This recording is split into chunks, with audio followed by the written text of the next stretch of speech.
वक्फ board, उसके अलावा NRC, उसके अलावा जीडीपी, ये सारी चीजें तो हम अखबार और न्यूज से जाने। हाँ, ये सारी चीजें अखबार के जरिए, न्यूज के जरिए, सोशल मीडिया के जरिए हम तक पहुंची और हमने जान ली। जरा दिल पे हाथ रख के बताइए, हमारी इस पूरी मुस्लिम क्षेत्र में कितने हमारे आईएएस मौजूद हैं और कितने आईपीएस मौजूद हैं? ये छोड़ के फिर आगे बढ़ के मुझे बताइए, कितने लोगों की कच्ची हवेलियां हैं और कितने लोगों की पक्की हवेलियां हैं? बुरा ना मानिए, 70 सालों में हमारी कौम ने सिर्फ बिल्डिंगें बनाई है, कौम नहीं बनाई है। सही बात। ये कंडीशन हमारी है। हमारे पास ना आईएएस है ना आईपीएस है, कोई भी काबिल बंदा हमारे पास नहीं। एजुकेशन के नाम,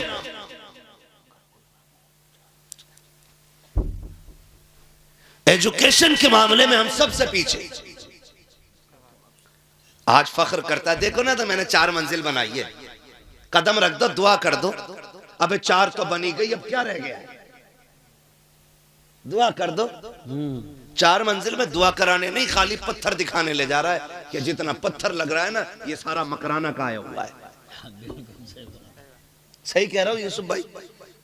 दिखा दिखा के बुला के कहते हैं ये देखो, और फिर उसके बाद पूछो बेटा किधर है? कहा बस बेटा भी बाहर घूमने गया है। बेटा आया 6 फीट का टहल करके। क्या कर रहा है बेटा? कि कुछ नहीं, बहुत समझाते हैं, जरा तुम भी तो समझा दो, 4 दोस्तों में पड़ गया है, ये शाम को 11 बजे तक नहीं आता है, खाली रहता आवारा बच्चों में टहल लगा है। जब इस तरह की बातें की जाती हैं तो वो जुमले यहाँ नहीं यहाँ लगा करते हैं। फिर मेरा दिल कहता है काश तूने ये मेहनत मकान बनाने में न की होती, औलाद संवारने में करनी होती, इस पैसे से तुमने बिल्डिंगें न बनाई होती, अपनी औलाद को अच्छी तालीम दिला दी होती। काश तेरा बेटा आईएएस आईपीएस होता, फिर हुकूमत की कुर्सी पे बैठा होता, इसके कलम में ताकत होती, और जब इसका कलम चलता मुस्तफा की शरीयत के मुताबिक चलता, किसी का नाजायज घर न तोड़ा जाता, किसी की नाजायज मस्जिद पे कब्जा ना होता, किसी की जमीन पे नाजायज हमला ना होता। होता तो यूं, अगर मुस्तफा का गुलाम कलम लेके बैठ जाता, खुदा की कसम उसके फैसलों में फारूक आजम की झलकियां नजर आती, मुस्तफा का किरदार दिखाई देता, और लोग ये कहने पे मजबूर हो जाते अगर आज के उम्मती का अखलाक ऐसा है तो कल के उमर का इंसाफ कैसा रहा हो। सुभान अल्लाह। नारे तकबीर, नारे रिसालत, नारे गौसियत, मसलकी आला हजरत, उलमाए अहले सुन्नत। सुभान अल्लाह, सुभान अल्लाह। नौजवानों पढ़ने पे ध्यान दो। पबजी कितने लोग जानते हैं? पबजी है, सभी को पता है ना? है? एक भी बचा हुआ, मेरे भाई ने बताया, एक भी बचा हुआ नहीं होगा। अच्छा, वो 10 सहाबा के नाम कितने लोगों को पता है जिनको हुजूर ने दुनिया में जन्नत में जाने की बशारत दी थी? वो एक भी नहीं होगा। ये कंडीशन है हमारी, और फितरत है। एक ही चीज को बार बार रिपीट करो ना तो वो याद हो जाती है, याद हो जाती है। तो क्यों ना हम रोज सुबह को कम से कम कुरान की 10 छोटी छोटी सूरतें अपने मोबाइल से सुना करें, रोज सुनते सुनते, ताकि तलफ्फुज के साथ हमें वो अच्छे से याद भी हो जाए। लेकिन हम इन कामों पे ध्यान नहीं देते। नौजवानों, अपनी रविश को बदलो। डॉक्टर इकबाल ने कहा था, न संभलोगे तो मिट जाओगे हिंदी मुसलमानों। तुम्हारी दास्तां तक भी ना होगी दास्तानों में, और इस धोखे में कतई मत रहना कि तुम्हें जिंदा रखा जाएगा। धोखे में मत रहना कि तुम मुसलमान हो तो तुम जिंदा रहोगे। अल्लाह बड़ा बेनियाज है। अगर उसके दीन की कदर ना की तो वो तुम्हें मिटा करके तुमसे अच्छों को तुम्हारी जगह पे ला के रख देगा। ये याद रखिएगा। अगर रविश नहीं बदली तो मूली गाजर की तरह कट जाओगे, कोई बचाने वाला नहीं होगा। सही बात। सच्चे मुसलमान बन जाओ, मौत का फरिश्ता खुद तुम्हारी हिफाजत करने लग जाएगा। सारे लोग हजरत अली को जानते हैं ना? कितने जानते हैं? जरा हाथ उठा के कह दें नारे हैदरी या अली, और जोर से नारे हैदरी या अली। सारे ही जानते हैं ना। अब रुक के एक बात कहूँ, मौलाए कायनात की बारगाह में कुछ लोग हाजिर हुए, कहने लगे हैदर करार का जी का एक काम करें, दुश्मन ज्यादा है, अपनी हिफाजत के लिए एक दस्ता रख लें। हजरत अली ने कहा क्यों? कहा कि ताकि कोई आपको नुकसान ना पहुंचाए, वरना कहीं कोई आपको शहीद ना कर दे। हजरत अली ने कहा था वो 10 लोग बचा लेंगे। क्या बात है, वाह बचा लेंगे, कहा रख लेना, जान की हिफाजत रहेगी। फरमाने लगे अली का अकीदा यह है जब तक मौत नहीं आई है ना तो मौत का फरिश्ता खुद मेरी हिफाजत करेगा, बेशक, और जब आएगी तो 7 तालों में भी बंद कर दोगे तो कोई बचाने वाला नसीब नहीं होगा। ये याद रखिएगा। जब हमारे ये अकीदे हैं, हम मौलाए कायनात के मानने वाले लोग हैं, आपसे मैं इतनी गुजारिश करूंगा अपनी रविश बदलें, तरीके बदलें, उसूल बदलें और हुजूर के सच्चे गुलाम बनने की कोशिश करें। सबसे बड़ा नुकसान जो है ना हमारी कौम को पहुंच रहा है, वो पहुंच रहा हमारे इख्तलाफात की बुनियाद पे। बेशक, हमारे इख्तलाफात हमारे झगड़ों की बुनियाद पे पहुंच रहा है, और इसकी सबसे बड़ी वजह है दिलों में जगह ना होना। सही बात, दिलों का मैल है, दिलों में हसद, बुग़्ज़, कीना, ये एक दूसरे से झगड़े की वजह है। जब तक दिल साफ होकर के हुजूर के इश्क का मदीना नहीं बनेगा ना, उस वक्त तक कुछ नहीं हो सकता है। बेशक, गलती हमारी भी रही है यूसुफ भाई, जिसने उठ के पैसे दे दिए, हमने कह दिया जिसे जन्नती देख रहा है इसे देख ले।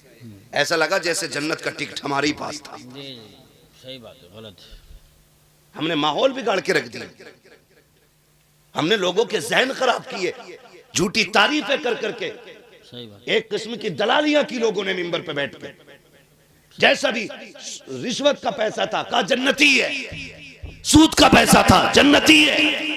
जन्नत इतनी सस्ती नहीं है जितनी समझ रखी है। जन्नत इतनी सस्ती होती तो करबला में 72 शहीद ना होते। ये भी याद रखिएगा, ये बता के जा रहा हूं। मैंने पहले ही कहा था कि एक बात मेरी कड़वी रहेगी, लेकिन याद रखना दवा जितनी ज्यादा कड़वी होती है फायदा उतना ज्यादा किया करती है। और डॉक्टर कभी मरीज से पूछ के नहीं देता है गोली मीठी खानी है कि फीकी खानी है, वो मर्ज देख के देता है। अगर उस मर्ज का इलाज कड़वी गोली में है ना तो फिर वो कड़वी खानी पड़ेगी। और याद रखना जो गोलियां कड़वी नहीं खा पाते ना फिर उनके इंजेक्शन लगा करते। सही बात, अब बताओ तकलीफ गोली से ज्यादा है कि इंजेक्शन से? हाँ बेटे समझदार है मसला मेरे भाई, इसलिए मेरी थोड़ी सी कड़वी बातें बर्दाश्त करना। खुदा आपको सलामत रखे।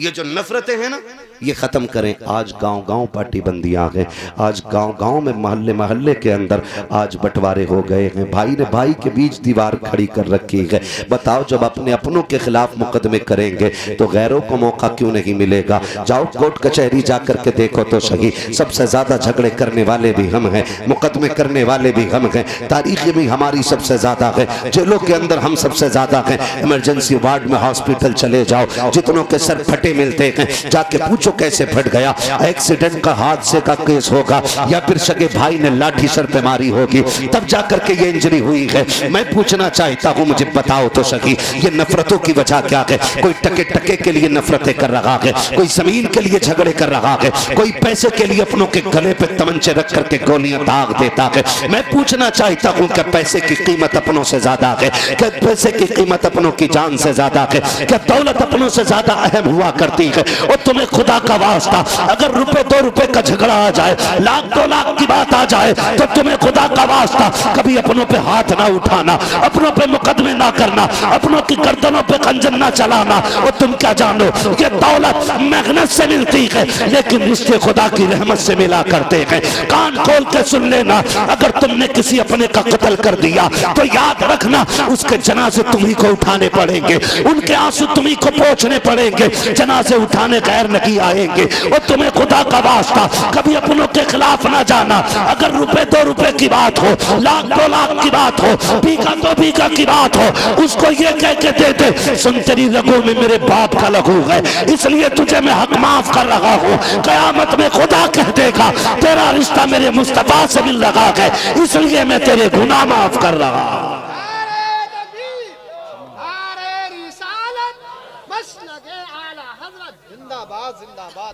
भाई क्यों लड़ रहे?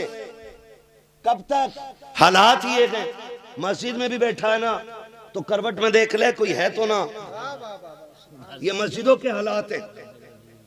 हाँ हजरत उठ के चला जा, अगर सगा भाई नाराज है और आके बैठ जाए ना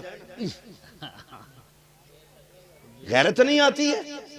ये मस्जिद खुदा का घर है, किसी के बाप की चौपाल नहीं। यहां तो हुक्म ये है, अगर सफे लग गई हैं और तू बाद में आया है, मस्जिद में जगह नहीं तो हुक्म है कि जूतियों में बैठ जा। सही बात। यहां किसी के कंधे के ऊपर से पैर उतार के जाने की इजाजत नहीं। बेशक। और ऊं कह के कोनी मार के और आदमी हिटला के सब बदल लेता है। इतनी नफरत है। ये दिन दिया था हुजूर ने। जाओ जाके पूछो अंसार का मुहाजिर के साथ रिश्ता क्या था। क्या बात। पूछो ना जा करके। जब आक़ा करीम के साथ उनके दीवाने हिजरत करके मदीने आए और हुजूर ने मुहाजिरीन अंसार को बैठा करके जब प्यार वाली मोहब्बत वाली एक जिंदगी का आगाज उनके कराया ना, तो मुहाजिरीन यहां तक कह बैठे, मुहाजिरीन के लिए अंसार ने कहा था हुजूर जिसके पास 2 बीवियां अगर इजाजत दें तो हम तलाक दे के अपने मुहाजिर भाई के हवाले करना चाहते हैं, उनका निकाह कर दिया जाए। ये कंडीशन दिलों में थी। आज की कंडीशन क्या है? आज एक बोटी के लिए मर जाता है आदमी, एक बोटी के लिए, ठंडी गर्म रोटी के लिए आज गोलियां चल जाती हैं। अब गौस का दामन नहीं छोड़ेंगे, इससे बड़ा झूठ कोई हो ही नहीं सकता है। डॉक्टर इकबाल ने कहा था यूं तो सैयद भी हो, मिर्जा भी हो, अफगान भी हो, तुम सभी कुछ हो, बताओ कि मुसलमान भी हो। सही बात। बिरादरी के झगड़े, तू शेख पठान अंसारी, ये सारे झगड़े क्या गए? अगर कोई पठान है तो क्या तोप है, कोई तूफान है, कोई तुरक है तो अंसारी है, बढ़ई है तो कोई जलील है। ये तो मर के पता चलेगा इज्जत वाला कौन है और जिल्लत वाला कौन है। बेशक। यहां कोई फैसला नहीं कर सकता है, कोई फैसला नहीं कर सकता। निकले इन झगड़ों से, खत्म करें पार्टी बंदियां। तुम नहीं जानते हो आका करीम ने जिस जमात को तैयार किया है उस जमात का किरदार आप जानते हो। अगर नहीं जानते हो तो सुनो और कान खोल के सुनो। जंग खत्म हो रही है, जैसी जंग खत्म हुई है इस्लाम ने फतह पाई है। सरकार कहते हैं जख्मियों को इकट्ठा किया जाए, शहीदों की तदफीन का इंतजाम किया जाए। जंग के बाद जब शहीदों की तदफीन चल रही थी, कुछ जख्मी सहाबा उठाए गए, ला करके एक लाइन से लेटा दिए गए। 7 सहाबा जख्मी हैं और शिद्दत का जख्म है, आखिरी सांसें हैं। प्यास का आलम यह है, हर एक प्यास प्यास कह रहा था। तलाश किया गया, किसी खेमे से एक पानी का प्याला मिला है। मुस्तफा जाने रहमत की बारगाह में प्याला पहुंचा, सरकार ये एक प्याला पानी है। अब जरा देखो तो सही आका की गुलामों के साथ कैसा रिश्ता है, कैसा मुस्तफा ने ताल्लुक बरकरार किया है। वो प्याला जब मुस्तफा की बारगाह में जाता है, आका करीम कहते हैं जाओ उन जख्मियों को जाके पिला जो जख्मी पड़े हैं, पानी मांग रहे हैं। अब जरा सुनना प्यारे दिल, थाम करके एक प्याला पानी है। 7 जख्मी लेटे हुए हैं लाइन से। जैसी वो प्याला पहले जख्मी के पास पहुंचा है, उसने देखा करवट वाले को, अपने गले की तरफ ध्यान दिया, कहा मेरा गला सलामत है, मेरे तो जिगर में जख्म है, मेरे बगल वाले का गले में जख्म है, लगता है मुझसे ज्यादा पानी का ये हकदार है, मेरी खैर है ये पानी मेरे भाई को दे दिया जाए। जब पानी दूसरे के पास पहुंचा है, उसने अपने करवट वाले को देखा, उसकी अलतश की सदा सुनी, उसने कहा मेरी तो खैर है, ये पानी मेरे भाई को दे दिया जाए। तारीख में लिखा हुआ है 7 जख्मियों तक पानी पहुंचा, लेकिन अपने भाई की फिक्र में एक जख्मी ने पानी नहीं पिया था। आखिर वाले पे जब प्याला गया, उसने 7 को देखा, सबने पानी नहीं पिया। उसने कहा जाओ ये प्याला मेरे नबी की बारगाह में पेश कर दिया जाए। अल्लाह अकबर। प्याला फिर मुस्तफा की बारगाह में आया है। अब आका करीम तशरीफ लाए गए, कहा चलो हम पिलवाते हैं। आकर के देखा है 7 शहीद हो गए थे, लेकिन एक ने भी पानी का प्याला नहीं लिया था। खुदा की कसम वो पानी छोड़ के शहीद हो गए थे। हम पानी छीनने में मारे जा रहे हैं, हम जमीन छीनने में मारे जा रहे हैं, हम रोटी के लिए मारे जा रहे हैं, हम जमीन के लिए मारे जा रहे हैं। याद रखिएगा तरक्की वही करेगा जो निज़ाम मुस्तफा को सीने से लगा के रखेगा। कामयाब वही होगा जो मुस्तफा के किरदार को सीने से लगाएगा। डॉक्टर इकबाल ने कहा था कि मोहम्मद से वफा तूने तो गम तेरे है, ये जगह चीज है क्या लो हो कलम तेरे। नारे रिसालत बस लगे आला हज़रत अल्लामा मुफ्ती अहमद रया साईं किबला जिंदाबाद। खुदारा झगड़ों से निकले, कोई पार्टी बंदी नहीं, सही बात। सिर्फ एक पार्टी है, वो मोहम्मद अरबी की गुलामी की पार्टी होनी चाहिए। बेशक। मैं आपको बता दूं, बुरा लगे तो माफ कर दीजिएगा, लेकिन कड़वी सच्चाई है।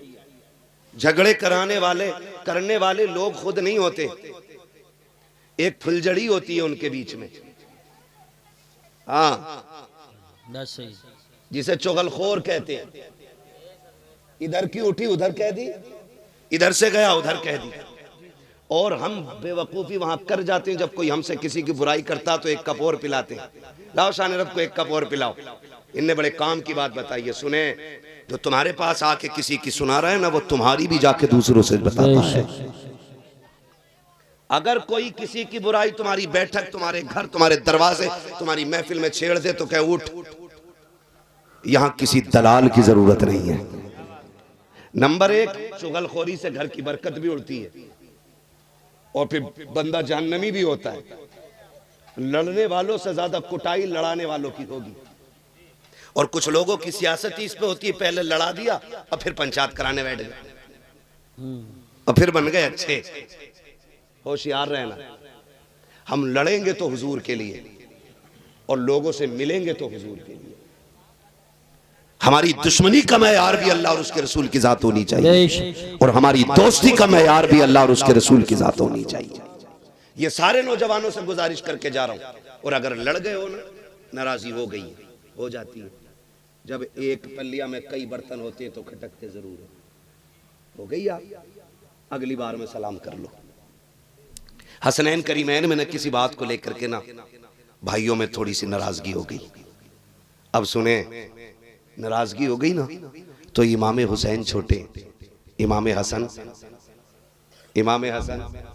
बोले यार, इमाम हसन उनकी उल्फत का ताज रखते हैं, हर मरज का इलाज रखते हैं। खौफ क्या हो हमें यजीदों का, हम हुसैनी मिजाज रखते हैं। सुभान अल्लाह, माशाअल्लाह। नाराजी हो गई यूसुफ भाई, जब दोनों भाइयों में नाराजी हो गई तो इमाम हुसैन ने इमाम हसन को पैगाम भेजा कि सुनो, आओ और आके पहले मुझे सलाम करो। ये खबर भेज रहा है छोटा भाई बड़े भाई, आइए और आके आप मुझे सलाम कीजिए। इमाम हसन ने इतना सुना आए और जाके इमाम हुसैन से मुलाकात की, पहला सलाम किया। नाराजगी थी, बड़े भाई है। फिर इमाम हसन कहते हैं, जरा एक बात बताओ ना हुसैन, तुमने, मैं बड़ा था, फिर मुझसे क्यों कहा कि मैं पहले सलाम करूं? तो आपने मुस्कुरा के कहा, भैया नाना ने फरमाया है, दो नाराज मुसलमान हो उनमें जो पहले सलाम करता है अल्लाह उसे जन्नती बना दिया करता है। सुभान। कहते मैं चाहता था मुझसे पहले मेरा भाई जन्नत का हकदार बने। ये रिश्ते होते। और आप अगर पंचायत कर ले समझौते की, तो ये जो आग लगाने वाले होते, अरे यार हम तुम्हारी खातिर थाने तक चले गए, अब तुम बात खराब करा रहे हो, अब कलवा से आर पार की रहेगी। बुलाओ भूरा को, और किसी का नाम हो तो मैं नाम फर्जी ले रहा हूँ, जी जी, मिसाल देने के लिए। तो ये ठलुए लोग यही करते हैं। थाने तक चले गए, बस कि मैं तुम्हारे साथ नहीं गया था मुखिया, आगे बढ़ा दिया काम। आगे नहीं, ऐसा बढ़ा दे कि खत्म ही नहीं होता है। वो नस्लों तक झगड़े चलते, नस्लों तक झगड़े। कहते हैं यार मैं तुम्हारे साथ गया नहीं था वहां तक, अब तुम हमारी मेहनत को ऐसे पानी फेरोगे। मियां पंचायत कर ली, बताया भी नहीं। अच्छा हुआ तुझे बताया नहीं, वरना तू एक और गोला मार देता बीच में। हाँ, होती नहीं। निकलो इन चीजों से, बिल्कुल सही। अब वक्त नहीं है। अगर आपस में लड़ोगे तो तुम्हें दफन होने की जगह तक नहीं मिलेगी। बेशक, ये कड़वी सच्चाई बता रहा हूं, कड़वी सच्चाई। अगर अब भी लड़ते रहे तो दफन होने की जगह नहीं मिलने वाली है। अगर अपनी जमीन में दफन होना चाहते हो तो फिर सफों में इत्तेफाक पैदा करो। बेशक, इत्तेफाक पैदा करो सफों में, वरना फिर वही बात ना संभलोगे तो मिट जाओगे हिंदी मुसलमानों। तुम्हारी दास्तां तक भी ना होगी दास्तानों में।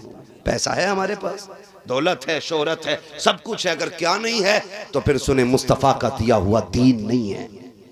खाली टोपी पहनने को दीन कहते हैं हम लोग, हफ्ते में 3 दिन गोश्त खाने को इस्लाम कहते हैं हम लोग। नहीं, याद रखिएगा, नमाज दिन में 5 बार फर्ज है। लेकिन अखलाक पैगंबर हर लम्हा जिंदगी के लिए जरूरी है। बेशक हर लम्हा जरूरी है। और दिलों में इतना मैल ठिकाना ही नहीं। अलविदा जुमा आया ना तो बेटे को भेज के कह रहा है देख क्या तेरा चचा कौन सी मस्जिद में गया है, देख के तो सही। जब पता चला कि छोटी मस्जिद में गया, अब्बा ने मुंह किया पश्चिम की तरफ से दक्खन को चल दिया। कहा मैं उसमें जाके पढ़ूंगा। कहा क्यों? कहा जिसमें वो जाएगा मैं उसमें पैर नहीं रखूंगा। जा किस रविश पे रहे, किस तरफ जा रहे हैं हम लोग, खुदा के वास्ते मान जाइए, बाज आ जाइए, निकले अब इख्तिलाफात से, अब मोहब्बतों की हवा चलाएं, एक दूसरे को प्यार भरा सलाम करें। अगर नाराज हो गया है कोई भाई तो उसे मनाने की कोशिश करें। आप कहीं मेरी तो बेइज्जती हो जाएगी, मुझे बता तो सही, अगर यहाँ किसी ने किसी को थप्पड़ मार दिया, कितने लोग देख रहे हैं? ज्यादा से ज्यादा 100 लोग, 200 लोग, 500 लोग, 1000 लोग देखने वाले हैं। लेकिन कयामत के अंदर कितनी बड़ी भीड़ होगी। आदम से लेकर के पैगंबर इस्लाम तक, आखिरी उम्मती तक, हर शख्स मैदान कयामत में खड़ा होगा, सबकी निगाहों का सामना होगा। और मेरे अजीज वहां की शर्मिंदगी मुश्किल पड़ जाएगी। आज लगता है तुम्हें कि अगर हम किसी को सलाम करेंगे हम छोटे हो जाएंगे, हमारा कद घट जाएगा। जाओ, गारंटी के साथ कहता हूँ, जाओ जाकर के सलाम करो। अगर बड़े हो तो छोटों को सलाम कर लो, छोटे हो तो बड़े को सलाम कर लो। रह गई इज्जत की बात। मौला अली फरमाते हैं जो खुदा के लिए किसी के आगे झुकेगा, अगर उसकी इज्जत कम हो जाए, कयामत में अली का गिरबान पकड़ के देखेगा। सुभान अल्लाह, माशाअल्लाह, अल्लाह या रसूल अल्लाह, जिंदाबाद, अल्लाह, बहुत खूब, सुभान। कामयाब बने भाई, और कामयाबी का मयार ये है अच्छा पैगाम, एक दूसरे से प्यार करें। इलेक्शन सब में होते हैं, हर जगह होते हैं। इलेक्शन मींस राय, वोट, ठीक है ना। और ये राय देने में झगड़ा किस बात का? जो जीत जाए वो हारने वाले को कुत्ता ना बनाए, और जो हार जाए वो जीतने वाले के रास्ते बंद न करे। अल्लाह ने अगर आपको इख्तिदार की कुर्सी दी है ना तो सताने के लिए नहीं। जिम्मेदारी जितनी बड़ी होगी हिसाब उतना मुश्किल होना है, ये याद रखिएगा। हिसाब उतना मुश्किल होना, इसलिए हम सफ़ों में प्यार बांटे, मोहब्बत बांटे। इख्तिदार ताकत हमारे पास है तो हम लोगों का जीना हराम न करें, जीना आसान करने की कोशिश करें, जीना आसान करने की कोशिश करें। माफ़ कीजिएगा, माफ़ कीजिएगा, हम बेटे की शादी पे 3 लाख 2 लाख बदमाशियों में तो खर्च कर देते हैं, लेकिन सगे भतीजे भतीजियाँ बीमार होती हैं तो 500 रुपये का नोट जेब से नहीं निकलता है। और गुलामी रसूल में मौत भी कबूल है। हो क्या गया हमें, है खाली नारों से काम चल जाएगा? नहीं, अमली तौर पे हमें मजबूत होना पड़ेगा। अमली तौर पे एक दूसरे की मदद के लिए उठा करो। हमारा मिजाज तो ये है, हम तो गरीब की भी मदद इसलिए नहीं करते, उधार भी हम उसे देते हैं जो पैसे वाला होता है। गरीब को तो कोई उधार देने भी तैयार नहीं है। अगर 1000 मांग ले तो कह ये देगा कहाँ से? मांगने तो चला है, देगा कहाँ से, है ना। और याद रखना, जब भी पैसे मारेगा ना किसी के अमीर मारेगा, गरीब कभी किसी का पैसा नहीं मारेगा। इसलिए कि आपने जो पैसा अमीर को दिया है ना उसकी दौलत पे भरोसा करके दिया है। कभी गरीब को पैसा दो तो खुदा की रहमत पे भरोसा करके पैसा दे दिया करो। अल्लाह की रहमत बंदों को खाली नहीं रखती है, कभी खाली नहीं रखती है। अपनी सफ़ों में प्यार बांटे, मोहब्बतें बांटे। दीन बड़ा अहम है और इस दीन को लाजिम कर लें अपनी ज़िंदगी में। और लाजिम याद रखिएगा, आका करीम ने इरशाद फरमाया, हुजूर की बारगाह में जिक्र किया गया, हुजूर एक खातून है, एक औरत है, आका बड़ी पाबंद है रोज़ा नमाज की और बड़ी कसरत से नमाज पढ़ती है, लेकिन हुजूर उसकी ज़बान बड़ी सख्त है, पड़ोसी उसकी ज़बान से महफूज नहीं। हुजूर ने फरमाया वो जहन्नम में जाएगी। दूसरी औरत का जिक्र किया गया, या रसूल अल्लाह एक औरत और है, लेकिन नमाज तो बस मामूल की पढ़ती है, बहुत ज्यादा नहीं पढ़ती है, लेकिन उसकी ज़बान बड़ी मीठी है, कभी किसी को दुख नहीं देती। हुजूर ने फरमाया वो जन्नती है। ये जो दो तो लेकी है ना, यही बंदे को जन्नत में ले जाएगी और यही जहन्नम तक ले जाएगी। इसे कंट्रोल में रखा करो, इसे कंट्रोल में।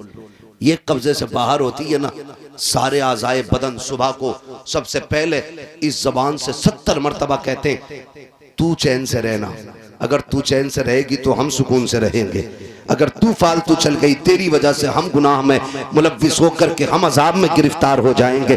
तू अपने आप को खैरियत से रखना। 70 मरतबा जिस्म का हर हिस्सा कहता है, लेकिन इसी जबान को जब चाहा जिस पे चाहा चला दिया, जैसे चाहा बोल करके चले गए। तुम्हें खुदा का वास्ता इस जबान को दुरुस्त रखा करो, कंट्रोल रखा करो। जरा सी देर लगती है ये कहने में तेरी औकात क्या है, बस इतना कहा और हमारे अंदर घमंड आ गया, हमारे अंदर तकब्बुर आ गया, जिंदगी भर का अमल तबाह कर दिया गया है। लाख लगाते रहो, टोपियां करते रहो सजदे।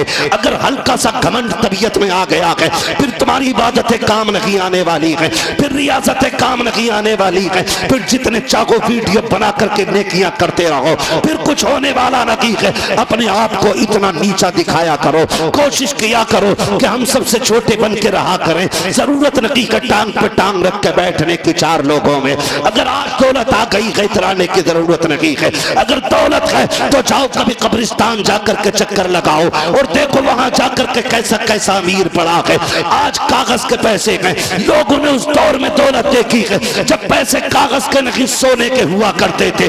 उस दौर में लोगों ने सांसें ली है। आज पैसा जो कागज का है, इस पर इतना गुरूर है। कभी कब्रिस्तान की पुरानी मिट्टी से जाके पूछ, बता तो सकी क्या तेरे अंदर गरीब है या अमीर भी लेटे हैं? कब्रें जवाब देगी, हुए नामवर बेनिशान कैसे कैसे, जमीन खा गई आसमां कैसे। नारे तकबीर, नारे रिसालत, नारे गौसियत, मसलके आला हजरत हज़रत मुफ्ती हम्माद रज़ा साहिब क़िबला।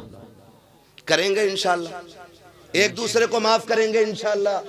अगर कोई किसी से रूठा है तो मनाएंगे इंशाअल्लाह। जाइए उसकी चौखट पे और जाके सलाम कर दीजिए। वो कहे तुझे गैरत नहीं आई, मुस्कुरा देना। कहा नहीं। वो कहे बड़ा बेगैरत है, तू मेरे आगे आके झुक गया ना झुक गया। उससे कहे तू कुछ भी कहे, मैं आज गैरत नहीं देख रहा हूँ, मैं आज जिल्लत और इज्जत नहीं देख रहा हूँ, मैं मदीने वाले की दी हुई खुशखबरी और जन्नत की जमानत देख रहा हूँ। हुजूर के लिए करेंगे, हुजूर के लिए करें, अपने लिए नहीं, हुजूर के लिए। हालात जाने आज मैं बताऊं, माफ कीजिएगा, ऐसा नहीं है इतनी बड़ी महफिल में सारी सबसे नाराज ही बैठे होंगे। कोई अब्बा से नाराज होगा, कोई अम्मा से नाराज होगा, गारंटी के साथ कह रहा हूँ, है ना। अभी शान रब माँ की शान में कलाम पढ़ना शुरू कर दे, जिसने ज्यादा मारा होगा वो और ज्यादा पैसे देगा दिखाने के लिए अम्मा को। सही बता रहे हो, ताकि ये लोग कहते हैं कि बड़ा फर्माबरदार है। लोगों के कहने से क्या होता है, जब तक फरिश्ते तेरी फर्माबरदारी के गवाह ना बन जाए। ऐसा नहीं है यहाँ पे कोई किसी से नाराज होकर नहीं बैठा होगा। कह रहे हैं तेरी नमाज पढ़ ले, दिल ना लग रहा, बिल्कुल लगे कहाँ से, कपड़े बगबगे पहन लिए, लेकिन ये जो दिल है ना, इसमें मैल अंदर मौजूद है। अल्लाह कहता तू तेरे ये कपड़े जो है ना, कपड़े इन पे मिट्टी लग जाए, एक बाल्टी पानी में धुल जाती है, मगर सुन ये दिल का जो मैल है ना, ये 7 समंदर में भी नहा लेगा ना, ऐसे नहीं धुलेगा जब तक इस मैल को तू तौबा के जरिए नहीं धोएगा। अपने नमाज और सजदों की लज्जतों का मजा तभी आता जब ये साफ होता है, ये साफ होता है। कई बार मैंने यूसुफ भाई देखा, जवान रो देता है तकरीर में और बूढ़ा हंसता रहता है। हम समझ जाते हैं मसला उम्रों का नहीं है, मसला दिल का होता है। जिसका रिश्ता हुजूर से जितना करीबी होता है, दिल उतना ही नर्म हो जाता है। आज दिल नरम ही नहीं रहे, नरम ही नहीं रहे। आज ना इतने सख्त हम लोग हो गए कि बस अपनी अपनी के चक्कर में एक आग सी लगी है। फरमाया अगर दिल सख्त हो जाए ना तो यतीम के सर पे हाथ फेरा करो, अल्लाह दिल नरम बना देगा। दूसरी तरीका फरमाया गया, अगर दिल सख्त है, अगर आंसू ना निकलते हो अपनी बर्बादियों पे, फरमाया फिर उठ के कुरान पढ़ा करो, अल्लाह दिलों को नरम बना देगा। तीसरी जो तदबीर बताई गई, फरमाया गया दिल नरम है, मस्जिद की सफाई किया करो, अल्लाह दिलों को नरम बना डालेगा। लेकिन माफ कीजिए, जो मुतवल्ली है वो सबसे बड़ा दयूस बना बैठा है आज के दौर में। इमाम साहब लोटा इधर कैसे, ये तो लोटा तेरा लोंडा ही नहीं पता किधर है। लोटे का रुख पूछ रहा, लड़के का नहीं पूछेगा। ये कंडीशन है। आकर के मस्जिदों के अंदर सफाई, इमाम साहब तुमने क्यों नहीं की? तुझे क्या लगता है ये मस्जिद के अंदर जो इमाम है किसी के बाप का नौकर है, जिस मुसल्ले पे खड़ा किया जाता है, ये प्रधान की छोड़ी हुई जायदाद नहीं है, ये मंत्री का गिफ्ट में दिया गया मुसल्ला नहीं है, बल्कि ये मुस्तफा की विरासत में मिला हुआ वो मकाम है जहाँ के आके बंदा खड़ा हो जाता है, अकेला ही नहीं सैकड़ों को हाथ पकड़ के खुदा की बारगाह तक ले जाया करता है। सुभान अल्लाह, माशाअल्लाह माशाअल्लाह। वक्त टाइम पूरा हो गया, नारे कम कर बस जरा, तवज्जो है सारे लोगों की। तो ये मस्जिदों की हमारी कंडीशन है। धूल निकल रही है, झाड़ू नहीं लगी, तुम लगा सकते हो ना, तुम लगा लो। और सुने, फरमाया गया कि जिनके काम ना होते हों, दुआएं कबूल ना होती हों, फरमाया मस्जिद के अंदर जो दरवाजे के बाहर जूतियां पड़ी होती हैं ना, नमाजियों की जूतियां सीधी करते रहा करो, अल्लाह तुम्हारे बिगड़े काम बना डालेगा। बिगड़े काम, उसे मजदूरी समझ, उसे नौकरी समझते, उसे ऐप समझते, जिसने चंदा ज्यादा दे दिया वही मालिक बन जाता मस्जिद का। हाँ भाई, सफे कौन लेके आया था? फला लेके आया था। क्यों भाई, तुम्हें यही मिली थी? तू क्यों नहीं गया था? तेरे पैर टूट गए थे, पहले तू जाना, वरना आ गई तो जैसी आ गई सजदा कर ले चुपचाप। बोलने की इजाजत नहीं है, टिप्पणी किसी पे करना, तनकीद करना, ये मस्जिद है। और सही बताऊं यूसुफ भाई, आप में भी संजीदा लोग, पढ़े लिखे लोग मेरी बात से एग्री होंगे। मुझे एक बात बताओ, मैथ के बारे में वही जानेगा ना जिसने मैथ सीखा होगा। जिसने नहीं सीखा होगा उसे जोड़ घटा गुणा भाग का क्या पता है ना। तो एक बात बताओ, जब मैथ जैसी नॉलेज बिना पढ़े नहीं आती तो हुजूर का दीन गधों को कैसे आ सकता है? जिसे कतई नहीं आती बिस्मिल्लाह, वो कह रहा है जम ना रे इमाम साहब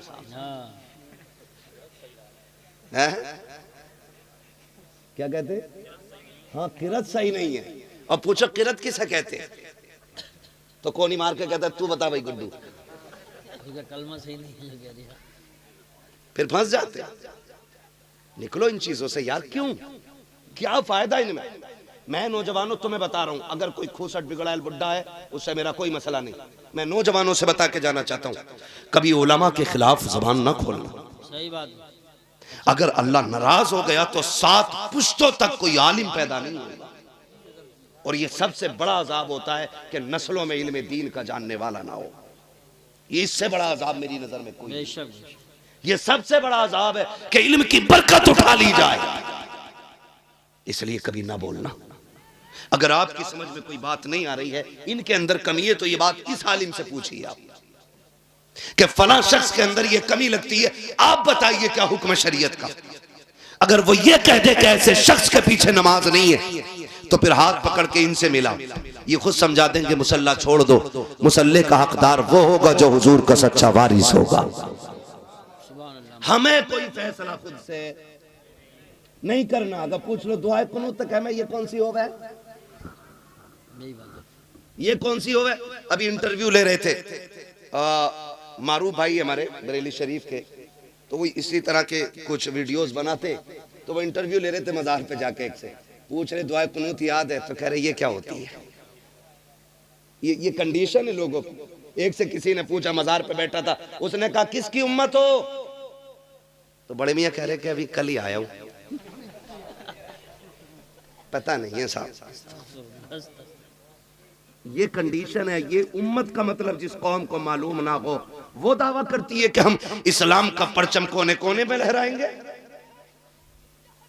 मस्जिदों में लड़ने वाले, मस्जिदों में शोर मचाने वाले, मस्जिदों को अपने बाप की चौपाल समझ के चीखने वाले। मस्जिद खुदा का घर है। कई जगह तो गोलियां, यहाँ पीछे बेल्ट चल गई थी इसी इलाके में, कहीं वो वीडियो वायरल हुआ था अमरोहा जिले में ना, अमरोहा जिले में बेल्ट चली मस्जिद के अंदर। शर्म कर मेरी कौम, शर्म करो। मस्जिदें भी लड़ने की जगह रह गई थी।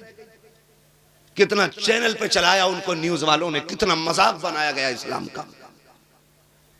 खुदारा निकले इन चीजों से। मस्जिद में किसी को चूं बोलने की इजाजत नहीं। पहली बात तो घर से निकलते ही निकला है तो घड़ी देख के निकला, खुतबा हो गया होगा ना, क्योंकि अंदर गर्मी लगती है, घुटन होती है। कब्र में बहुत ही एसी रखी है, घुटन हो रही है, और आके बैठ जाएगा इमाम साहब 5 मिनट नसीहत के लिए, बढ़ गए, घड़ी देख के बार बार या जल्दी खत्म करो, क्यों मरने वाला है ये। और फिर कह रहा, बाद में कह रहा इमाम साहब खांसी भी ना समझ रहे थे तुम मेरी, मैं क्यों खांस रहा था। ये कंडीशन है हमारी है, याद रखो। मस्जिद अल्लाह का घर है, यहाँ इबादत के लिए आया जाता है, शरारत के लिए नहीं आया जाता है। और तुम्हें खुदा का वास्ता, अगर कोई तुम्हें 2 वक्त की नमाज पढ़ा रहा है, उसका एहतराम किया करो, उसकी कदर किया करो, उसकी इज्जत किया करो। अगर यही कंडीशन हमारी रही हर 3 महीने 2 महीने 6 महीने में हम इमाम बदलते रखे, तो वो दिन दूर नहीं है कि कोई हमें 1 वक्त की नमाज पढ़ाने वाला नसीब नहीं होगा। गलत नहीं कह रहा हूँ, बड़े तजर्बे के बाद ये बात कह रहा हूँ। हूँ। मैंने हिंदुस्तान देखा कि कितने इमामों ने मस्जिदें छोड़ के बिजनेस शुरू कर दिया है, कितने इमामों ने इमामतें छोड़ करके दुकानों के काम शुरू कर दिए थे। मस्जिदें इसलिए छोड़ बैठे कि लोगों को बात करने का शूर तक नहीं था। उन्होंने कहा मौलाना हम चटनी खा लेंगे लेकिन इज्जत के सौदे नहीं करेंगे। अगर ये रवैये तुम्हारे रखे तो जनाजे पड़े रखेंगे, कोई पढ़ाने वाला नहीं मिलेगा, बच्चे पैदा होंगे लेकिन कान में अजान देने वाला नहीं मिलेगा, हमारी कब्रों पे कोई अजान वाला नहीं मिलेगा,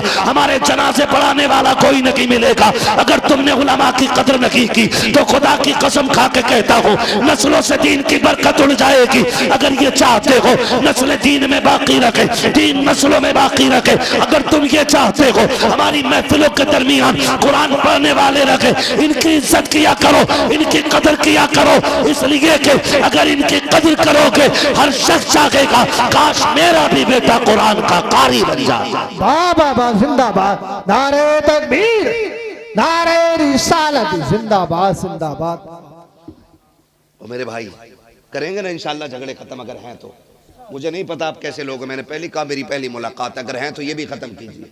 तो झगड़ों की यही वजूहात है, हम इनसे निकल जाएं, इनसे निकल जाएं, और फिर वो पकड़ें वातसिमू बिहब्लिल्लाहि जमीआ, अल्लाह की रस्सी को इकट्ठे हो के मजबूती से थामो, ऐसी थामो को हाथ से छूट न पाए, छूट न पाए। कैसी थामनी है, कैसे थामनी है, तारीख गवाह है। जैसे करबला में हुसैन ने पकड़ रखी थी, ऐसी हमें पकड़ने की जरूरत है, आज जरूरत है। खाली टोपी को मुसलमान न कहना, खाली गोश्त खाने वाले को मुसलमान, ऐसे तो बहुत सारी कौमें खा रही हैं गोश्त, तो क्या सारे मुसलमान हो जाएंगे? नहीं, कि मोहम्मद से वफा तूने तो हम तेरे हैं, ये जहाँ चीज है क्या लो हो कलम तेरे हैं। बदले अपने रवैये, झगड़े खत्म करें। बाप बेटे की नाराजी है, थोड़ी देर की है, जाके माफी मांग लो। भाई भाई से नाराज है, माफी मांग ले, क्या चला जाएगा यार, क्या चला जाएगा? मौलाना तुम्हें नहीं पता मेरा अब्बा बहुत खड़ूस है, अब्बा भी कह रहा खड़ूस भी कह रहा है। मैंने कहा इससे बड़ा खड़ूस कोई नहीं है। बाप बुरी सुनते ही नहीं, बहुत सख्त मिजाज है। मैंने कहा तूने बाप को जाना ही नहीं, बाप बाप होता है, कितना भी नाराज है वो सो रहा हो जाके कदमों में बैठ जा, उसके पैर पकड़ा, आँख खुलेगी, वो तुझे देखेगा, कहेगा क्या कर रहा है, क्या अब्बा राजी हो जा। फिर खुदा की कसम देखना गलती तूने की है, नाराज तू था। और जब वो रात के 3 बजे उठ के बैठेगा, उसकी आंखें भीगी हुई होंगी, वो रो के तेरे सर पे हाथ रख के कहेगा पगले मैं तो कब से तेरा इंतजार कर रहा था, तूने ही आने में देर लगा दी है। तुम क्या जानो बाप क्या होता है? क्या तो सख्त है बाप? मैं जानता हूँ, हाँ बाप का मिजाज सख्त होता है। क्यों? क्योंकि बाप सूरज की तरह होता है और सूरज गर्म होता है, गर्म होता है सूरज। बाप सूरज की तरह होता है, सूरज गर्म होता है, और अगर वो गर्म ना हो तो उजाला ना हो। बाप का मिजाज थोड़ा सख्त है, लेकिन वो बाप है। जिस दिन ये कब्र में चला गया तो दुनिया में अंधेरा नजर आने लग जाएगा, दुनिया काली हो जाती है, फिर कोई नहीं लगता है, फिर कोई नहीं लगता। यूसुफ भाई बैठे हैं, शान रब भाई बैठे, और तुम में से कितने लोग होंगे खुदा की कसम, जब बाप होता है ना तो बेटा जिस चीज पे हाथ रख देता वो चीज बेटे की हो जाती है, जिस चीज पे हाथ रखते वो चीज बेटे की हो जाती है। बाप मजदूर भी है ना, मुरादाबाद की मंडी में रोज भी बिकता है बाप जाके ना, फिर भी खुदा की कसम देखो बेटा कह देना अब्बा मुझे फला कार चाहिए, कहता मालिक से अपने आज थोड़ा सा ओवर टाइम ड्यूटी करनी है। कहा कि उनका बेटे की जरूरत पूरी करनी है, 5 घंटे एक्स्ट्रा टाइम मेहनत करके वो उस वक्त तक नहीं लौटता जब तक बेटे की गोद में उसकी खुशियां नहीं डाल देता है। तुम कहते हो आज अब्बा से बात करने का मन नहीं करता, हाथ जोड़ के कहता हूँ इसकी कदर कर लो, इसकी इज्जत कर लो, बड़ी दौलत है, बहुत बड़ी दौलत है बाप।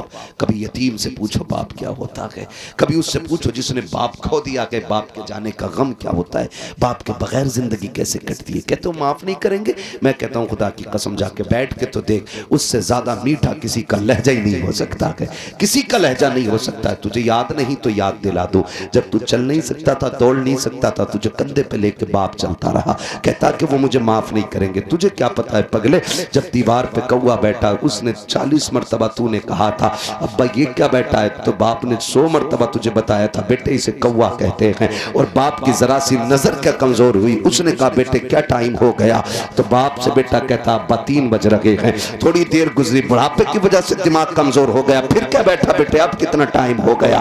फिर उसने कहा कि 3:15 हो रहे हैं। फिर बाप ने पूछ लिया बेटे से, बेटा कितना टाइम हो रहा है? उसने कहा 3:30 बज रहे हैं। कहा बेटे अब बता भी कितना टाइम? 4 बजने में है। इतना कहना होता है बेटा कपड़ों से बाहर, लहजे बदल जाया करते हैं, तेवर चेंज हो जाते हैं। कहा जब तुम्हें दिखता ही नहीं है, बार बार क्यों परेशान कर रहे हो? हाथ जोड़ के कहता हूं इस लहजे में बाप से बात न करना। कभी ये मत कहना तुम्हें दिख नहीं रहा है तो बोल क्यों रहे हो, तुम्हें पता नहीं है तो कह क्यों रहे हो, तुम नहीं जानते हो ये भी अपने वक्त का सबसे बड़ा माइंडेड बंदा था, लेकिन तेरे लिए इसने जवानी लुटाई है ताकि तेरे वजूद को ताकत मिल सके, ताकि तेरी जिंदगी को रोशनी मिल सके। और तुम्हें खुदा का वास्ता दे के कहता हूं, बाप कितना भी नाराज हो उसके कदमों में बैठ जाया करो, इसलिए कि खुदा सिर्फ सजदों से राजी नहीं होता, खुदा बाप की रजा के साथ राजी हो जाया। वाह बाबा जिंदाबाद जिंदाबाद। इसलिए मेरी गुजारिश है, बाप को भी राजी करें, माँ को भी राजी करें, बहन को भी राजी करें। एक रिश्ते पे अगर बात करूं बड़ा वक्त लगेगा, बस इतना ही समझ लें, जो रूठा है उसे मना लो। आक़ा करीम मिंबर पे खुतबा इरशाद फरमा रहे हैं, सुनो भाई सुनो, तवज्जो है सबकी। बहुत अच्छे बच्चे माशाअल्लाह, अल्लाह इनके माँ बाप को सलामत रखे। जितने बच्चे अदब से हुजूर की बातें सुन रहे हैं, अल्लाह इनकी उम्रों में बरकत अता फरमाते, इनके माँ बाप की उम्र में अल्लाह बरकत अता फरमाए। कई बार हम लोग भी गलती करते हैं, आगे निकल के बाद में ये बताओ महफिल में सबसे पहले बड़े आते हैं कि बच्चे? बोले कौन आता है? बोल दो, सारे लोग हैरत आ रही है पीछे आके बैठे तो। बच्चे आते हैं ना, महफिल का आगाज बच्चों से होता है, बच्चे ना आए तो महफिल शुरू ना हो, और जब महफिल जम जाती है तो अब आए निकल के, चलो चल कलवा कहा क्या हटे पीछे, भूरा कहा हट पीछे, गुड्डू का प्रधान उड़ा के फेंकते हो। सुने, बच्चों को महफिल से नहीं भगाना, इनको ला के आगे बैठाया करो, ताकि जब हम तुम बूढ़े हो जाएं तो फिर दीन की जिम्मेदारी इनके कंधे पे आएगी। सुभान अल्लाह, क्या जुमला। इसलिए बच्चों को आगे रखना चाहिए। जानते हो मस्जिदें कब से खाली हुई? जब से 65 नमाजियों ने बच्चों को मस्जिद से मार के भगाना शुरू किया, हमारी मस्जिदें खाली हो गई। जब खुद आते थे तो बुड्ढे भगा देते थे। बेटा अब वक्त नहीं है, ये बात पहले बता देते ना, नहीं आधा घंटा ऐसे ही लगता बेटे, रोज बोलना रहता मेरे लाल। खुदा सलामत रख के 1 घंटे के ऊपर सुई जा रही है, ठीक है ना? मैं कभी और इंशाल्लाह उसको बयान कर लूँगा, ठीक है? आप शायद साल में 2 जलसे होंगे, इसलिए आप कम थके होंगे, मुझे रोज़ बोलना रहता भाई, लिमिट 1 घंटे की है। बस मेरी बात सुन ले थोड़ी सी जो रह गई है। तो हम लोग ना बच्चों को भगा देते हैं, बच्चों को भगा देते, ना भगाया करो, इन्हें ला के रखा करो। मगर इतने भी ना समझ बच्चे ना हो कि इन्हें पाकी नापाकी का तजर्बा ना हो, इल्म ना हो, या मस्जिद का एहतराम ना जानते हो। ऐसे बच्चों को मेरे भाई जरूर रोकते मस्जिद से, जिसे पेशाब पखाने की तमीज ना हो। लेकिन समझदार बच्चे हो जाएं तो हुजूर ने फरमाया कान पकड़ के मस्जिद में लाया करो, नमाज के आदि बनाओ बच्चों को, बचपन में लाया करो, तो थप्पड़ मार के निकाल देते। यही कंडीशन यहाँ की है, आगे सबसे बाद में चल पीछे। क्यों? तेरे पास अलग से स्लिप है मदीने की। सुन, जितना रिश्ता तेरा है हुजूर से, उतना ही रिश्ता इस बच्चे का भी है। जितने आका हम पे मेहरबान है, उतने इन बच्चों पे भी मेहरबान है। जितना उनकी रहमत में हक हमारा है, उतना ही इन बच्चों का भी है। तो फिर इन्हें धक्का ना दे, इन्हें दुआएं दिया करें, अल्लाह इन बच्चों को सलामत रखे। इतनी रात तक अगर ये यहाँ ना होते, पबजी में होते, मोबाइल चला रहे होते, गेम खेल रहे होते। ये तो हुजूर का सदका है कि सारी चीज से बचा के अपनी मेहरत में बैठा रखा है, अपनी महफिल में बैठा रखा है। वरना तुम किसी के बेटे को 10 मिनट हाथ में तसला दे के बिरयानी के लिए बैठा के दिखा देना, 5 मिनट नहीं बैठेगा। लेकिन ये रात के 1 बजे तक हुजूर की महफिल में बैठे हुए, इसका मतलब क्या? इसका यही मतलब है, सुना है आप हर आशिक के घर तशरीफ लाते हैं, मेरे घर में भी हो जाए चरागा या रसूल अल्लाह। तो ये भी कोशिश करें कि अखलाक मुस्तफ़ा वाले लाएंगे इंशाअल्लाह। लहजे तीखे नहीं होने चाहिए, मीठी बात करें जब भी करें, कड़वा ना बोले, और अपने मुआशरे को, अपनी सोसाइटी को हम इतना खूबसूरत करें कि नफरत हमारे बीच से निकल जाए। हसद, जलन, अगर किसी की 3 मंजिल बन गई है, नीचे की ईंट निकालने की दुआ न कर, कोशिश ना कर कि ये गिर जाए। किसी अमीर को देखे के शुक्र है मालिक तेरा, ये तेरी कुदरत के करिश्मे, मालिक जैसे तूने इसे दिया कि मुझे भी अता फरमा दे। उसके खजाने में कमी हसद की इजाजत नहीं, रश्क करें और कहें मालिक जैसे इसे दिया वैसे मुझे भी दे। जी जी उसके खजानों में कमी नहीं है। और जो ये कहते रहेंगे पूरी जिंदगी कि ये चंदा करके खा गए, चंदा करके खा गए, इसी जलन में मर जाएंगे और पूरी जिंदगी कभी चैन की रोटी नहीं खा पाएंगे। दुआ करें अल्लाह हमसे भी दीन का काम ऐसे ही ले जैसे इन नौजवानों से दीन का काम लिया है, जैसे इन नौम्र बच्चों से दीन का काम लिया है। अल्लाह आखिरी सांस तक इसी तरह हमसे हुजूर के दीन का काम लेता रहे। कहने को बातें बहुत सारी हैं, आपसे इतनी मेरी गुजारिश है, ये जो नाराजगियां हैं इनको खत्म करेंगे इंशाअल्लाह। इलेक्शन के टाइम पे झगड़ा तो नहीं करोगे, कम बोलने लोग, वादा करें सारे लोग ये तेरा मेरा मसला नहीं, हुजूर के दीन का मसला है। आपस में नाराजगियां पैदा तो नहीं करेंगे, नहीं करेंगे इंशाअल्लाह। कोई लड़ाएगा तो लड़ेंगे तो नहीं। ऐसा लग रहा है इधर की पार्टी यहां भी अलग बैठी है, अभी शजरा भी होना। खैर भाई आप भी वादा करें इंशाअल्लाह नहीं लड़ेंगे इंशाअल्लाह। कम लोग हाथ क्यों उठा रहे हैं भाई, ये तो बता दो, इधर प्रधान तो नहीं बैठा कोई? मैं आके पूछ लूंगा, आईडी कार्ड चेक करूं, नहीं है ना यहाँ कोई? लड़ेंगे तो नहीं इंशाअल्लाह, प्यार बांटेंगे इंशाअल्लाह, एक दूसरे को माफ करेंगे इंशाअल्लाह, कपड़ों की गंदगी बाद में, दिल की गंदगी पहले दूर करेंगे इंशाअल्लाह। हाँ बस फरमाया गया या अय्युहल्लज़ीना आमनू उदखुलू फिस्सिल्मि काफ़ा, ऐ ईमान वालों पूरे पूरे इस्लाम में दाखिल हो जाओ। आधा आधा नहीं, मतलब की नहीं, जहां जहां दीन का जो हुक्म है उस पर अमल करेंगे इंशाअल्लाह। इंशाअल्लाह मस्जिदों को आज आबाद कर लें ताकि मस्जिदें आबाद रहें और कोई हमसे छीन न सके। मस्जिदें तभी छिनती हैं जब मस्जिदें खाली हो जाया करती हैं। भाई ने कहा है कुछ नौजवानों की कमेटी वालों की फरमाइश है हुजूर का शजरा सुना दूं, लेकिन उसके लिए जरा मेरी आपसे गुजारिश है, स्पेशली गुजारिश है, आपको जोर से सुभान अल्लाह कहना पड़ेगा। ये पैसे ले जाके भाई इस मोहल्ले में बांट दो और इनसे कह दो सिर्फ 50 रुपए का सुभान अल्लाह बोलना है तुम्हें। साथ देना भाई सारे लोगों को, लगना चाहिए कि सारे ही सुन्नी बैठे हुए हैं, सारे वलियों के मानने वाले लोग बैठे है ना। अच्छा एक बात बताऊं, मैं साफ कहता हूं, सुखी रहता हूं। मैं सुभान अल्लाह आपसे इसलिए कहलवा रहा हूं, उसमें मेरा मतलब है। मतलब क्या है, जब मैं शजरा पढ़ूंगा ना तो पढ़ते पढ़ते जब सांस थकने लगेगी ना तो मुझे सांस लेने की जरूरत पड़ेगी। जब सांस लेने की जरूरत पड़ेगी मेरा हाथ का इशारा होगा, तब तुम्हें बोलना है सुभान अल्लाह। तुम सुभान अल्लाह कहोगे, उसी बीच में हम सांस ले लेंगे। अल्लाह राजी होगा तो नेकियां देगा, और जब आपको मिलेंगी तो इंशाअल्लाह काम अपना भी हो ही जाएगा, कुछ तो हमें भी मिल ही जाएगा, देंगे इंशाअल्लाह। साथ तो नहीं छोड़ेंगे ना, पिरधानी वाला वादा नहीं, जलसे वाला वादा, साथ तो नहीं छोड़ेंगे। जरा कह दे या रसूल अल्लाह। जो लोग भूखे हैं वो कतई ना बोले यार, और जिनको भूख नहीं लग रही है वो बोल दें जरा सुभान अल्लाह। इमाम साहब किधर को निकल, ठीक है ना? थोड़ा सा जरा सुन लें, फिर मैं शजरा पढ़ने लगा हूं, ठीक है ना? आप साथ दें बस। कभी ऐसा होता है ना, डिस्प्ले अच्छी हो तो पूरी मार्केट अच्छी लगती है। आप लोग खाली साथ दे देना इंशाल्लाह, तो ये पूरा मोहल्ला अपना साथ हो ही जाएगा, अच्छा ही लगेगा इंशाल्लाह। बोले जरा सुभान अल्लाह। आदम के बेटे शीश,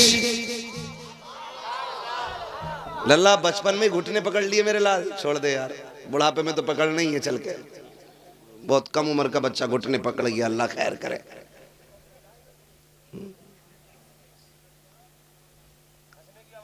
भाई हाँ सुभान अल्लाह की ना आगी। भाई साहब देखो इलेक्शन में ना खड़े हो जाए, ठीक है ना? अब जरा बोले सारे सुभान अल्लाह।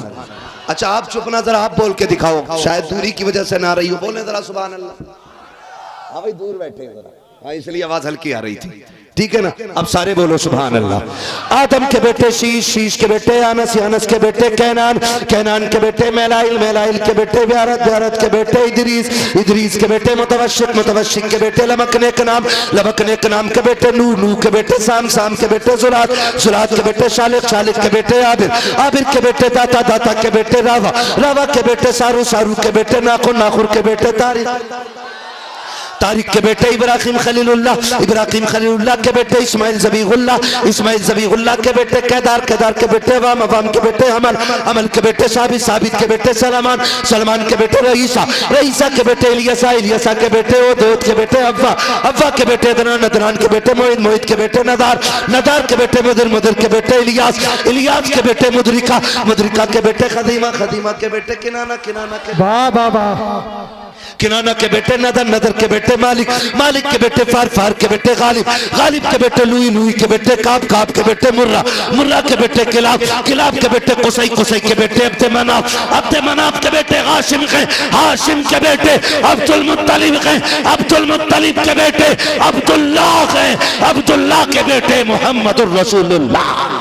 अरे तकबीर, अरे रिसाला, अरे होशियार, बस लगे आला हजरा, बस्ती बस्ती करिया करिया, इल्म का दरिया, फैज का दरिया, सरकार की आमद, दिलदार की आमद, जरा ऊंचा बोलो, ख्वाजा का हिंदुस्तान, सौदा का सुन्नी मुसलमान, हजरत अल्लामा मुफ्ती हम्माद सईद मुरादाबादी, दारे हैदरी।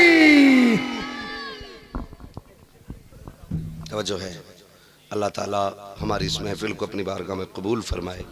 और मैंने पूरी जो 1.25 घंटे गुफ्तगू की है उसका मकसद और माहसल सिर्फ ये था कि हम नफ़रतों से निकल जाएं, मोहब्बतें ख़त्म जो हो गई हैं वो एक दूसरे के लिए पैदा करें, दिलों में गुंजाइश पैदा करें, ताकि हम मरने के बाद कब्र में सर उठा के कह सकें तुम्हें जाना, तुम्हें माना, न रखा गैर से काम, लिल्लाहिल हम्द में दुनिया से मुसलमान गया।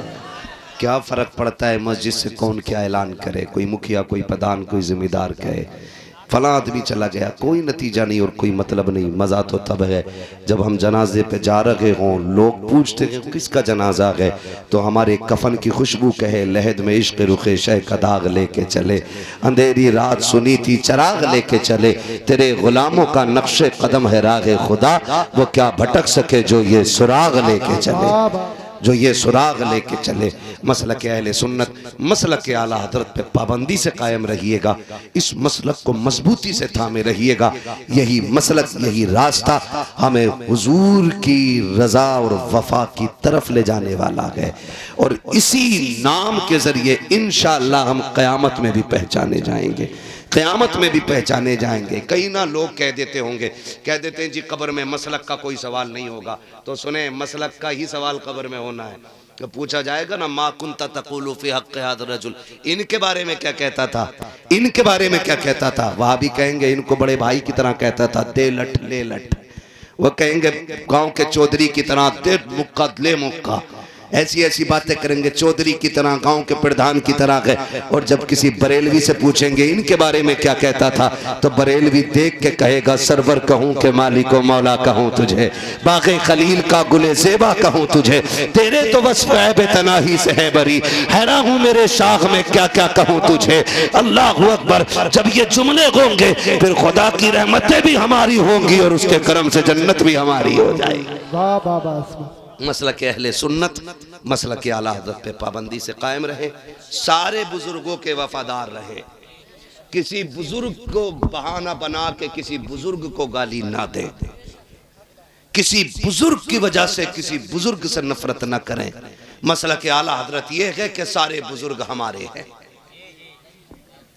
ये मसलक आला हज़रत है, सारे बुजुर्ग, सारे बुजुर्ग। करवट में देख के बोलो कौन नहीं बोल रहा है, मुक्का फेर दो, इसका मतलब कोई बदअकीदा बैठा है। झगड़ा क्या, बोल क्यों नहीं रहा, फिर मुंह में गूंगा थोड़ा ही है। सारे बुजुर्ग हमारे हैं, वारिस पाक भी हमारे, साबिर पाक भी हमारे, गरीब नवाज भी हमारे, आला हजरत भी हमारे हैं, मदारे पाक भी हमारे हैं, सारे बुजुर्ग हमारे हैं। हम हर वली को मानते हैं, साथ मौला अली को मानते हैं, और सिर्फ मौला अली को नहीं, मुस्तफ़ा के सारे वफादारों को मानते हैं, खासकर मुस्तफ़ा के 4 यारों को मानते हैं। है ना भाई, ये अकीदा कायम रहना चाहिए। अल्लाह ताला हम सब की हाजिरी कबूल फरमाए और मौला करीम हम सब के लिए इस महफिल को जरिए निजात बना दे। बस जो हुए अगलात उनको माफ़ फरमाए रब्बे कायनात। जिंदगी ने दिया साथ, फिर होगी मुलाकात, चमन रहा फूल खिलेंगे, जिंदगी रही फिर मिलेंगे। मुसाफिर हम भी मुसाफिर तुम भी, किसी मोड़ पर फिर मुलाकात होगी। फकीरान आए सदा कर चले, सदा खुश रहो ये दुआ कर चले। सारे लोग कलमा शरीफ पढ़ लीजिए, ला इलाहा इल्लल्लाहु मुहम्मदुर रसूलुल्लाह पढ़ लीजिए, अस्तगफिरुल्लाह रब्बी।